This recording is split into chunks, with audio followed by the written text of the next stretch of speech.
Shalom, shalom, meus irmãos. Vamos falar uma história aqui que é muito falada, muito contada, contada de pai para filho, de filho para pai, de parente para parente, de amigo para amigo. É uma história que envolve um jovem chamado Davi. Ora, Davi foi o jovem que encarou o gigante Golias.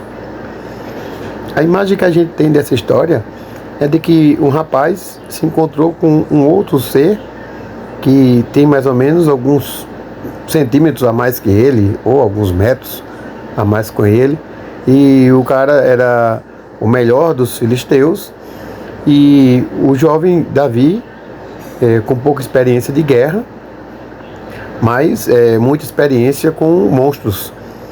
Então ele conseguiu lutar contra o leão, conseguiu vencer, conseguiu lutar contra um urso e venceu. E aí ele vai lutar contra o Golias. Essa é a história que a religião conta, que os evangélicos contam, que os católicos contam, que as igrejas contam.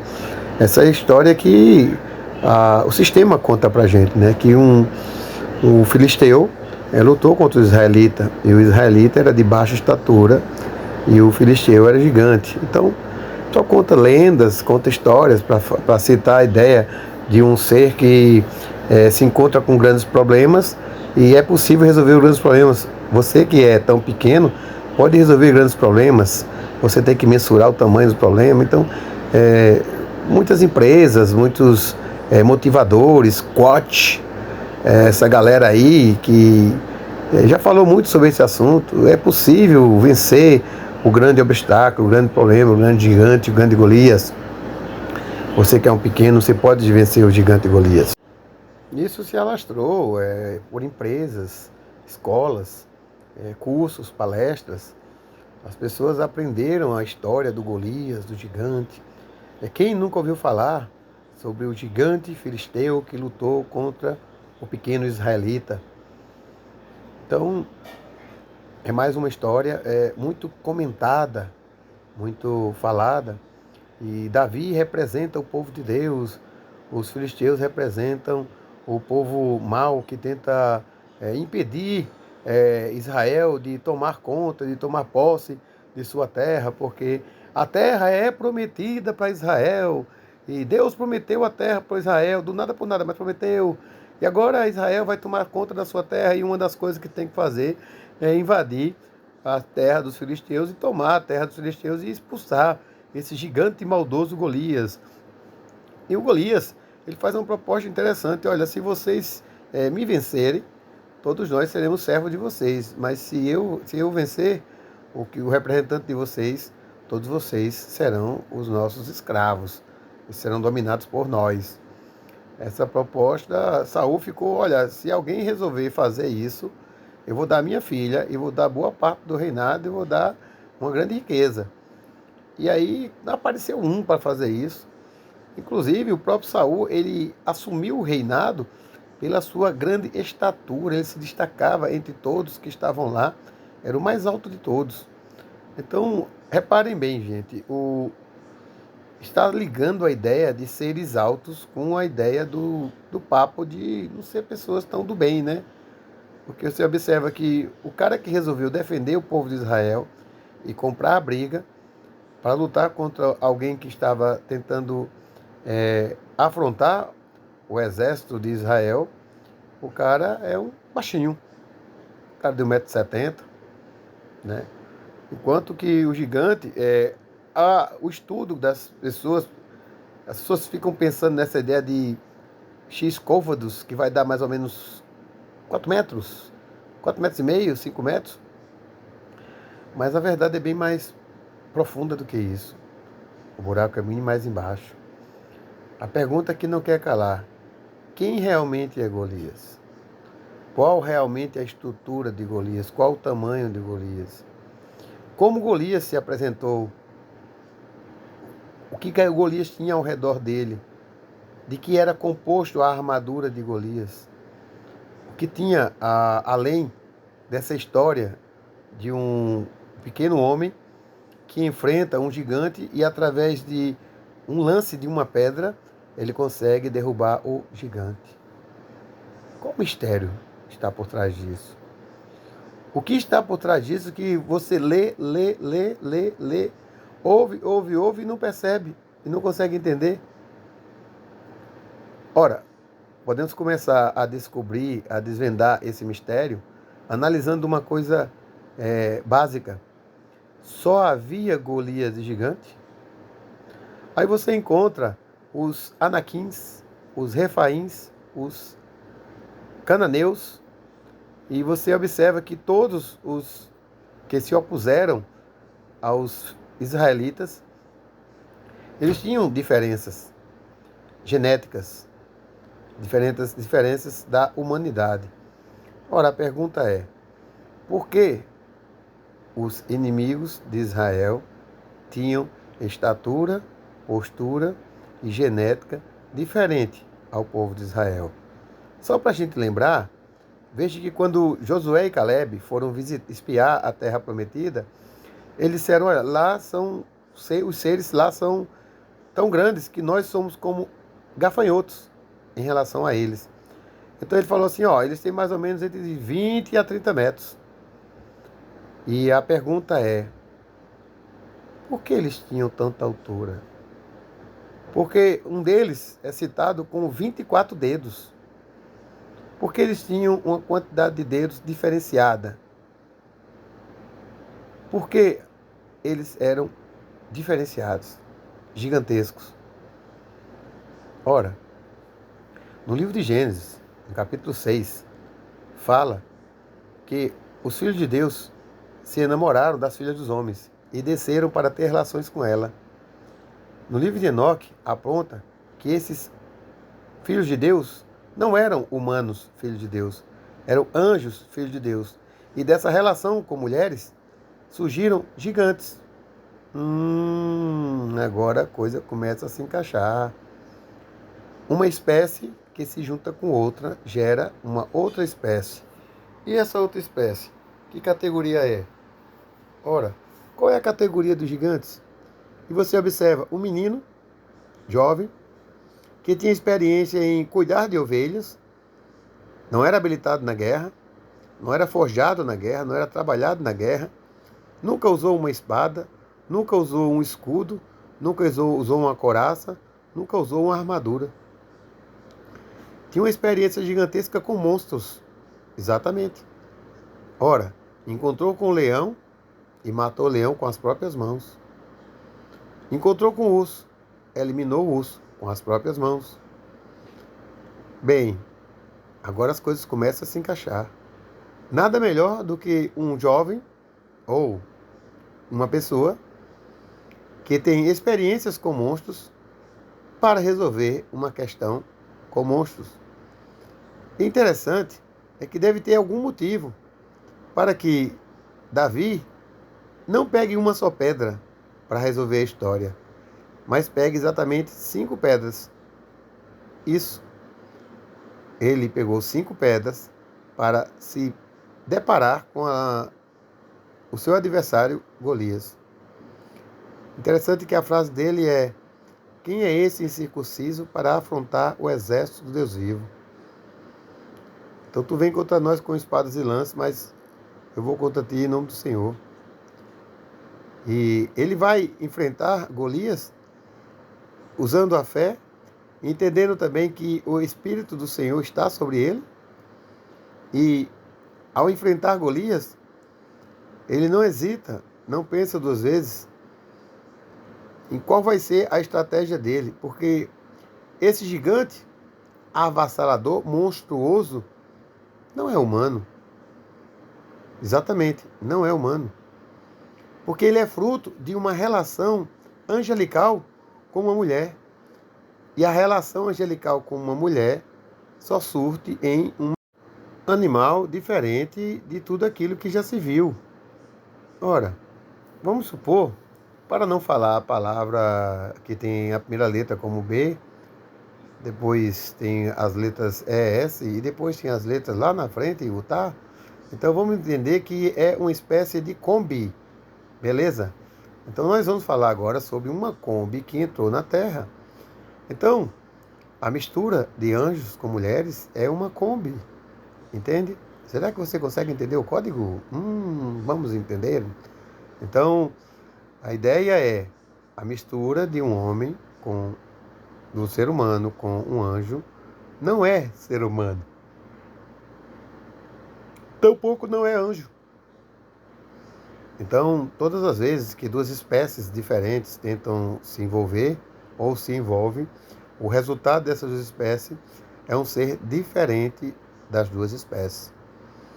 E as escrituras falam que esses seres se tornaram heróis na terra, valentes, e eles eliminavam constantemente a outra parte, o inimigo. Ora, por que esses seres são inimigos dos humanos? Por que os humanos têm esses seres como inimigos? Isso tudo tem a ver com Gênesis 3,15. E porém inimizade entre a tua semente e a sua semente. Quando o Senhor fala que iria haver inimizade entre os filhos de Adão com os filhos de Satanás. Os filhos de Adão, descendentes de Adão com Eva, dos filhos de Eva, descendente de Eva com Lúcifer. Ora, daí surgiu duas raças. Uma raça que é a linhagem da serpente, a semente da serpente, e outra raça que é a linhagem de Adão, a semente adâmica, a semente de Adão. A semente de Adão, ela é humana, ela tem a tendência a ser trigo, ela tem a tendência a ser vaso de honra, ela tem a tendência a buscar o Senhor. A semente das trevas, ela não é humana, ela é joio. Ela tem a tendência a fazer cada vez mais as trevas aumentarem e lutarem contra as obras frutíferas do reino de Deus. Ora, muitos pensam que só Golias era um gigante. Negativo. Golias tinha mais 4 irmãos da sua mesma estatura, na sua mesma performance. Havia também, além de Golias e os seus irmãos, havia os anaquins, os refaíns, os cananeus. Então, havia vários outros povos que tinham a mesma estrutura, a mesma composição, era a mesma espécie, da mesma raça. Não de uma raça humana, não de uma raça simples, não de uma raça plantada pelo Senhor e colocada na terra pelo Senhor, mas de uma raça de seres diferentes de tudo aquilo que se fala no humano. Não esquecendo também que estamos vivendo dias em que as pessoas estão cada vez mais querendo ficar e fazer as outras pessoas serem muito mais que humanos. Isso mesmo. Pessoas mais evoluídas, mais 2.0, mais 4.0, mais 5.0, pessoas que não adoecem, pessoas que não têm problema de saúde, pessoas que não têm dificuldade em nenhuma circunstância, são seres super, são super seres, seres que têm facilidade de resolver tanto os seus problemas como os dos outros e com características muito maiores. Esses seres, com poderes diferentes, com ações diferentes, com armas diferentes, são os seres descendentes da serpente, que hoje comandam a Terra. Exatamente. Hoje, a ordem dada para que os presidentes obedeçam, para que os líderes obedeçam, para que os bancos obedeçam, para que a moda obedeça, para que o sistema obedeça, para que a televisão obedeça, é dada por eles. Eles são a mesma raça de Golias. Tem parentesco genético com Golias. São seres monstruosos, seres bestiais, seres diferentes dos seres humanos. São os seres que utilizam de tecnologia, utilizam de armas, utilizam de equipamentos, utilizam de ciência diferenciada. Todos pertencem à mesma linhagem dos gigantes refaíns. Não eram humanos. Você se equivoca se você começa a indagar ou pensar na hipótese de serem meros humanos, como o seu vizinho da esquina. Não, são todos pertencentes à linhagem dos gigantes refaíns. Seres não humanos que tiveram acesso à terra. E hoje, boa parte está vagando em seu estado espiritual. Outra boa parte está preso e prestes a ser libertos da sua condena. Então, a ideia é, o que aconteceu naquele grande dia? Como era a estrutura física de Golias? O que havia na armadura de Golias? Por que Davi não usou a própria espada? Ou uma espada de um israelita para cortar a cabeça de Golias? O que havia nessa armadura de Golias? Porque Davi usou apenas o espaço na mente, o buraco, no meio da testa. Porque Davi atirou a pedra exatamente no terceiro olho de Golias, no olho da penial, no olho satânico, no olho maligno, que muitas pessoas pensam que tem alguma coisa a ver com a liberação do mundo espiritual para se envolver com Deus, mas pelo contrário, ele tem a ver com a liberação satânica e tem a ver com as trevas, fazendo com que as pessoas tenham mais acesso às trevas e sejam mais enganadas por esse mundo maldoso, que não permite que as pessoas tenham uma relação de santidade com o Pai. Mas como era Davi, como era Golias? Como era essa estrutura? O que havia ao redor de Golias? Gente, Davi era um humano. Pegou 5 pedras porque cada pedra seria para cada integrante da família de Golias. Uma pedra para Golias e uma para cada irmão. Você observa lá na frente que um dos irmãos de Golias, um dos irmãos de Davi, elimina outro gigante irmão de Golias. E os valentes de Davi eliminam os outros. Mas nesse dia, os gigantes, irmãos de Golias, estavam ao redor. E a probabilidade deles entrarem na guerra era gigante, deles entrarem na briga era gigante. Porém, com uma única pedra, eles perceberam o grande poder que Davi tinha em si. E não ousaram tentar enfrentá-lo. Pelo contrário, covardemente fugiram. Fugiram por perceber que havia uma pedra para cada um. E se eles resolvessem fazer a lista de tentar encarar Davi, eles seriam cada um abatido segundo a sua própria pedra, no seu atual olho de Horus, olho de Anubis, bis Anus. Faça suas contabilidades e analise cada vez mais, que a ideia sempre foi fazer as pessoas não entenderem qual realmente o processo que havia ao redor de Golias. As escrituras falam que Golias tinha uma armadura de bronze. A armadura de bronze devemos ter um entendimento que é uma armadura que o cobre metalicamente. Mas diz também que na armadura também tinha ferro. Irmãos, todas as vezes que você vê ferro na Bíblia, busque o entendimento para a palavra tecnologia. Exatamente. Ferro tem tudo a ver com tecnologia. E a ideia é que, no livro de Daniel, existe os pés de barro e de ferro. Ora, os pés de barro, o barro arremete a Adão, que foi feito ao barro, do barro voltará, foi feito do pó, ao pó voltará. Mas o ferro é voltado para a ideia de tecnologia. Então, todas as vezes que vemos ferro, a ideia que devemos entender é que havia tecnologia. E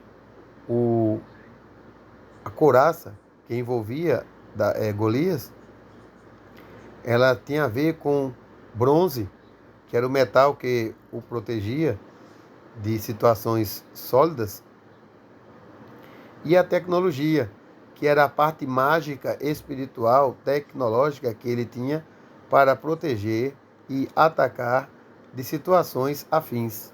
Ora, ele tinha uma espécie de campo de força eletromagnético.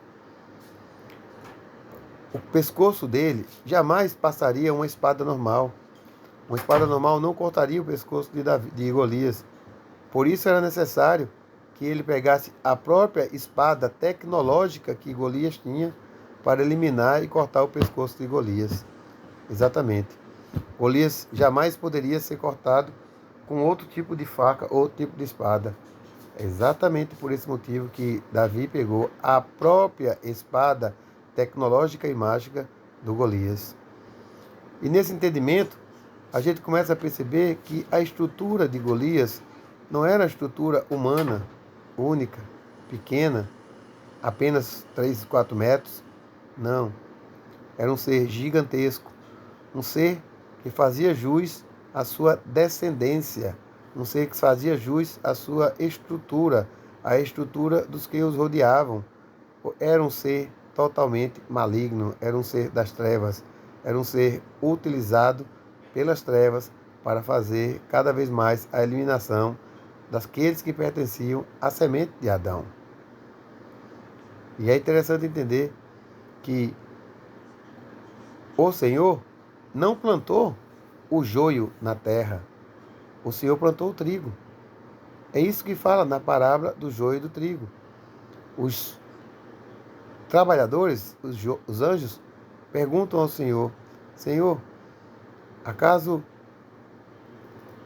o Senhor não plantou o joio? E como isso está aqui?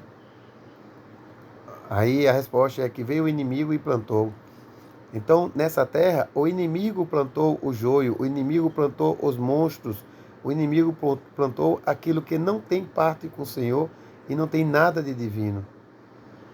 O Senhor plantou aquilo que é humano, não tem nada de humano. O Senhor plantou aquilo que é humano. Então, os plantados pelo Senhor, eles são cavalos de justiça, eles são vasos de honra. Os plantados pelas trevas, plantados por Satanás, eles são vasos de desonras.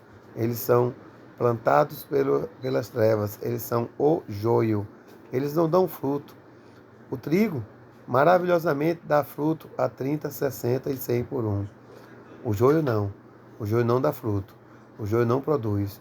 O joio não traz retorno. É esse o entendimento que devemos ter sobre o que realmente aconteceu nessa batalha épica, onde Davi menciona e arremete ao entendimento de Jesus, e Golias menciona e arremete ao entendimento de Lúcifer. E lá em Gênesis fala que haveria um conflito onde a serpente morderia o calcanhar da semente de Adão e a semente de Adão pisaria em sua cabeça. Perfeito. A ideia é, quando Cristo foi crucificado, ele grita, tetelestai. Ele grita, está consumado. Ora, no momento de sua crucificação, ele encara a morte e, nessa grande luta, racha a terra, consegue ferir a terra, fender a terra. Ora, a terra é fendida, pois existe agora um terremoto. Alguma coisa fez com que houvesse o terremoto. O que? Senão a própria cruz de Cristo, que faz com que a cabeça de Golias, que é representada no Gólgota, que foi enterrada no Gólgota, que foi enterrada no crânio, que foi enterrada no Monte da Caveira, está lá embaixo. E aí estou mostrando para vocês as imagens do local onde fica fisicamente o lugar da caveira, onde foi feita a cruz, onde foi colocada a cruz de Cristo, onde ele, com a sua cruz, fendeu o crânio, fendeu a terra, fazendo uma analogia e um entendimento que toda a cabeça de Lúcifer, de Satanás, foi destruída, foi rachada em 2 lugares. O véu foi rasgado do alto a baixo. Eu vou ler para vocês aqui, segundo os 4 evangelistas, São Mateus, Marcos, Lucas e João, Jesus teria sido crucificado no lugar chamado Calvário, em hebreu Gólgota, que significa o lugar da caveira, também conhecido por lugar do crânio. Atribuiu-se esse nome, lugar da caveira, porque o local, fora das muralhas da cidade, apresentava uma elevação que se assemelhava a um crânio. E era também local onde os condenados à morte eram crucificados.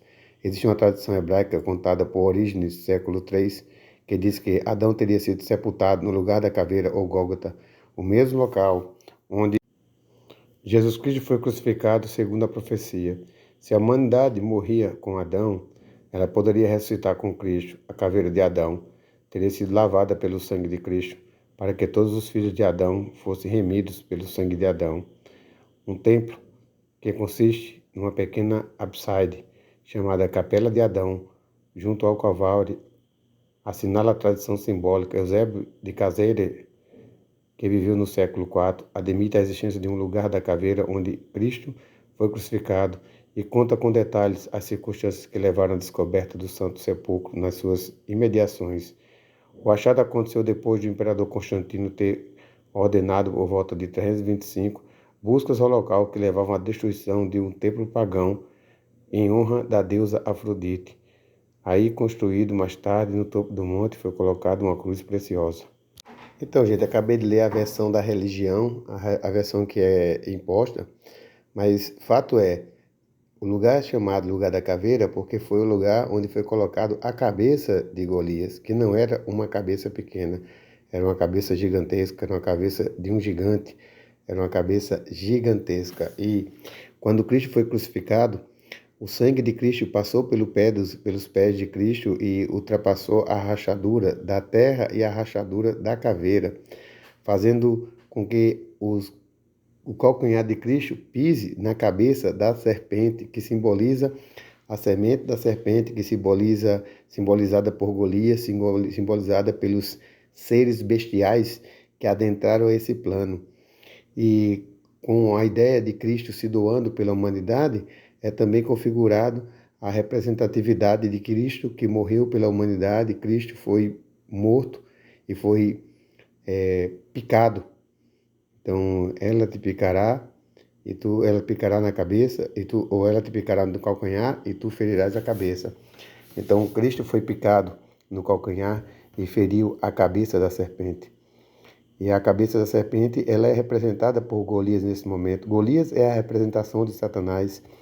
Davi é a representação de Jesus, onde Jesus vence aparentemente alguém menor, aparentemente alguém inferior, porém alguém cheio do poder de Deus, alguém cheio da vontade de Deus, alguém imbuído da mão de Deus para combater as trevas. Interessante entender que todas as vezes que a semente da serpente tentou se levantar diretamente contra alguém representante de Deus, nunca levou a melhor, sempre levou a pior, sempre se ferrou, sempre se machucou. A semente da serpente hoje domina o mundo, porém, ela não é Deus, ela não é o Senhor Todo-Poderoso, ela não comanda toda a terra. E existem várias vertentes, várias falas de como era realmente Golias. E eu entendo que Golias era um ser gigantesco, grotesco e com 3 olhos, 2 normais e o terceiro olho aberto, o olho da serpente, o olho de Satanás, o terceiro olho que alega tudo ver, mas não consegue ver nada, pois não conseguiu ver a pedra do valente Davi, que atravessou o seu crânio, fazendo com que ele viesse a óbito. Interessante entender que não é terceiro olho, não é umbanda, não é boa cumba, não é quimbanda, não é nenhum feitio exercido pelos humanos e pela semente da serpente que vai fazer com que eles tenham maior idade, maior poder, maior situação, maior segurança. Pelo contrário, todas as artimanhas elegidas pelos senhores das trevas e elegidas por aqueles que idolatram os senhores das trevas também são vãs. Percebe-se que, cada vez mais, quando há um confronto entre o reino da luz e o reino das trevas, o reino da treva leva pior. Mesmo utilizando de tecnologia, mesmo utilizando de redoma de eletromagnética, mesmo utilizando de espada diferente, de couraça diferente, de uniforme diferente, de armadura diferente, armadura potente, não é suficiente para afrontar Deus. Então cabe a frase, quem és tu, Golias, para afrontar o exército do Deus vivo. Gente, é interessante entender que todas as vezes, mas todas as vezes que as trevas se levantam contra a luz, ela é ofuscada pela bondade da luz. A luz chega e encandeia, incendeia, ofusca todas as trevas. Não importa se abrir um terceiro olho, abrir um quarto olho, abrir um quinto olho, não importa se abrir olho pelo corpo todo, não importa. Fato é, sempre as trevas vão ser eliminadas pela luz. Porque, na verdade, o que a gente tem que entender é que, acima de tudo, Deus é luz e nele não há treva nenhuma. Um abraço, shalom, shalom. Tchau, tchau.